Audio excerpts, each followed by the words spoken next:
అందరికీ నమస్కారం. అసలు ఈ మొత్తం ఇలాంటి సమావేశాలు ఇవన్నీ చూస్తుంటే ఏమనిపిస్తుందంటే అనవసరంగా సిన్సియర్గా కూర్చొని చదువుకున్నానేమో అనిపిస్తుంది. అనవసరంగా రెగ్యులర్గా కాలేజీకి పోయి అనవసరంగా ఈరోజు నష్టపోతున్నానేమో అనిపిస్తుంది. 2023లో నేను జేఎల్ ఎగ్జామ్ రాసిన తర్వాత వెరిఫికేషన్కి వెళ్ళినాం. వెరిఫికేషన్కి వెళ్తే నేను 3rd క్లాస్ జంప్ అన్నట్టు, జంపు బోనఫైడ్ లేదు. అయితే ఏం చేసిరంటే వెరిఫికేషన్ టైంలో నా ఒక్క వెరిఫికేషన్ కోసం నెల టైం ఇచ్చిర్రు నాకు. మరి నా మీద జరిగినంత విచారణ మళ్ళీ ఈ దొంగ సర్టిఫికేట్ గల్లపైన ఎందుకు జరుగుతలేదో అర్థమవుతలేదు. నాకు నెల రోజులు టైం ఇచ్చిర్రు.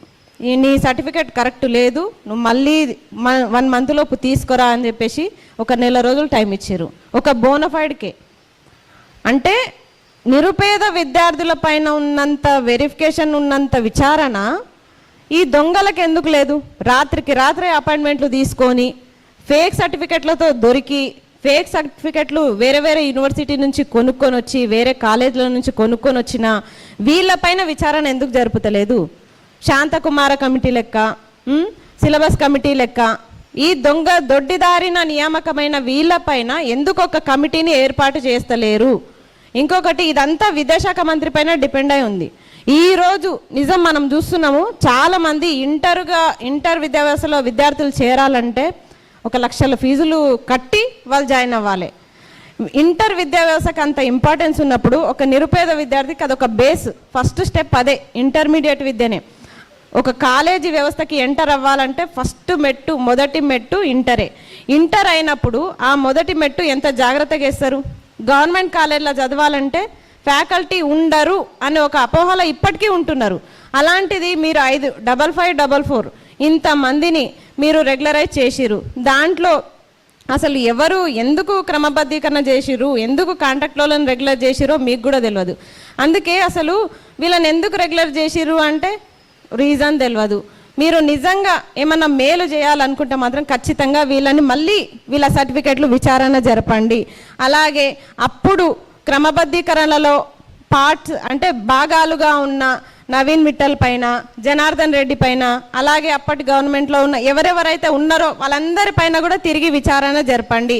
ఇప్పటి విద్యాశాఖ మంత్రి రేవంత్ రెడ్డి గారు మీరు వెంటనే తక్షణమే చొరవ తీసుకొని అందరిపైన కూడా యాక్షన్ తీసుకోవాలి. ఎందుకంటే విద్యాశాఖ మంత్రిగా ఈ బాధ్యత మీ పైననే ఉంది. చాలామంది దొడ్డిదారిన చాలామంది ఫేక్ సర్టిఫికెట్లతో వాళ్ళు ఉద్యోగాలు సంపాదించుకున్నారు. వాళ్ళు ఉద్యోగాలు సంపాదించుకోవడం వల్లనే కదా ఈరోజు మాకు మొత్తం నిరుద్యోగులకి 2 లక్షల ఉద్యోగాలు 0 పోస్టులతోనూ నోటిఫికేషన్లు వస్తున్నాయి. నెక్స్ట్ జేఎల్గా ఒకవేళ జేఎల్ నోటిఫికేషన్ ఇస్తే మీరు ఎన్ని పోస్టులతో ఇస్తారు? కనీసం ఒక 500 పోస్టులైనా ఉంటాయా? డిగ్రీ లెక్చరర్ ఇప్పటికీ 14 సంవత్సరాలు అవుతున్న నోటిఫికేషన్ లేదు.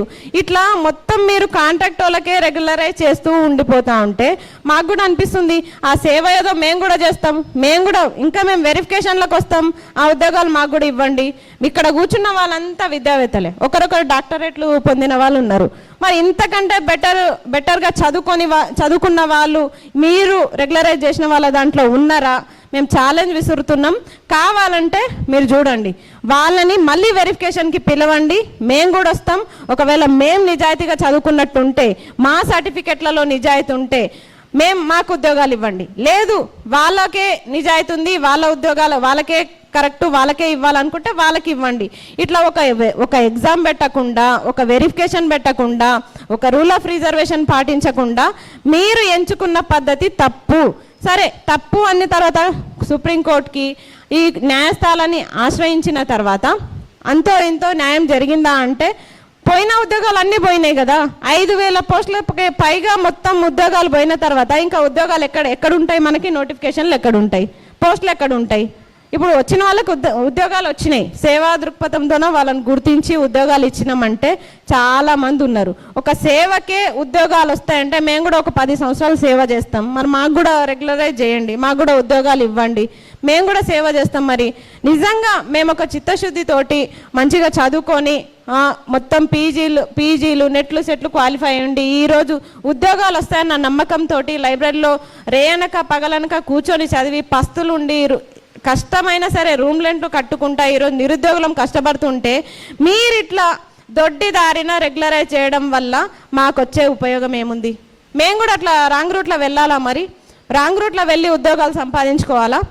అయినా సరే విద్యాశాఖ మంత్రికి విద్య పైన నిజంగా చిత్తశుద్ధి ఉంటే వెంటనే ఈ క్రమబద్ధీకరణ పైన విచారణ జరపండి. ఖచ్చితంగా అప్పటి జనార్దన్ రెడ్డి పైన, నవీన్ మిట్టల్ పైన, అలాగే ఇదంతా ప్రాసెస్ ఎట్లా జరిగిందో ఫేక్ సర్టిఫికెట్ల పైన కూడా మీరు తక్షణమే విచారణ జరపాలి. లేని పక్షంలో నిరుద్యోగ చేసి ఉస్మానియా యూనివర్సిటీ తరపున ఎంత పోరాటానికైనా సిద్ధంగా ఉంటాం. ఎందుకంటే ఈ 5,000 పోస్టులు అంటే 5,000 మంది జీవితాలు.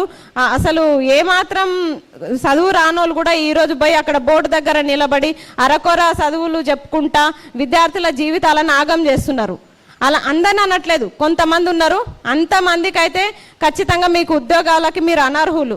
అలాంటి వాళ్ళని మీరు ఈరోజు క్రమబద్ధీకరించి నిరుపేద విద్యార్థులకు మీరు అన్యాయం చేస్తున్నారు. ఫీజులు కట్టలేక గవర్నమెంట్ కాలేజీల్లో ఎవరైతే పిల్లలు చేరుతారో అలాంటి పిల్లలు ఈ తప్పుడు పాఠాలు వినడం వల్ల తప్పుడు ఆన్సర్లే రాస్తారు. అట్లాంటప్పుడు ఫెయిల్ అవుతారు.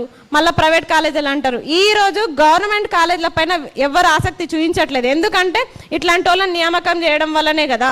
మీరు ఇట్లాంటి వాళ్ళని రెగ్యులరైజ్ చేయడం వల్ల ఏమవుతుందంటే కొంచెం నాలెడ్జ్ ఉన్న పేరెంట్స్ అయితే డైరెక్ట్ చెప్పేస్తారు, వద్దు దాంట్లో అప్పుడు ఫ్యాకల్టీ సరిగ్గా లేదు ఆ కాలేజ్లో, నువ్వు ప్రైవేట్ కాలేజ్కే వెళ్ళు అంటారు.